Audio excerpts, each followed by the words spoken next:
بسم اللہ الرحمن الرحیم۔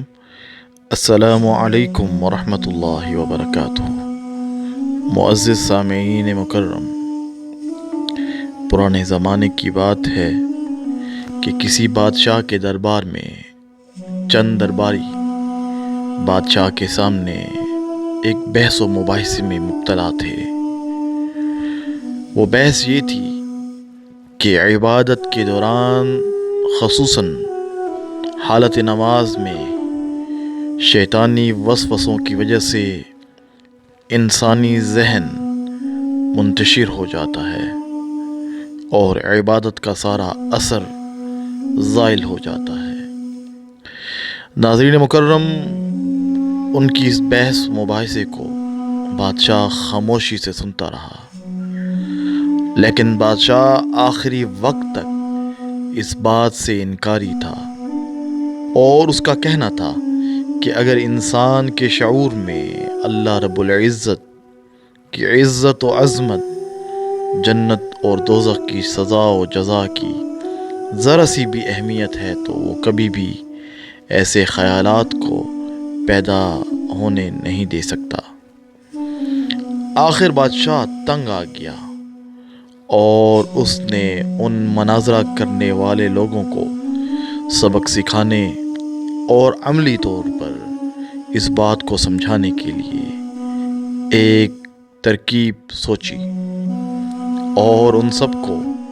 پانی کے بڑے بڑے پیالے تھما دیے اور محل سے ملحقہ بازار کا چکر لگانے کا حکم دیا، اور ساتھ ہی ساتھ اس بات کی تاکید بھی کر دی کہ خبردار، اگر کسی کے پیالے میں سے ایک پانی کا قطرہ بھی چھلکا تو میں اس کا سر ادھر ہی تن سے جدا کر دوں گا، اور تم میں سے جو شخص کامیابی سے یہ کام سر انجام دے گا اسے بیش قیمت انعامات سے نوازا جائے گا۔ یہ حکم ملتے ہی وہ بحث کرنے والے وزراء اپنے اپنے پیالوں کے ہمراہ بازار کا چکر لگانے کے لیے نکل پڑے، اور ان کے ساتھ ساتھ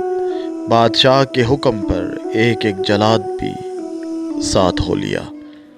کہ کہیں اگر کسی کے پیالے میں سے ایک قطرہ بھی گرے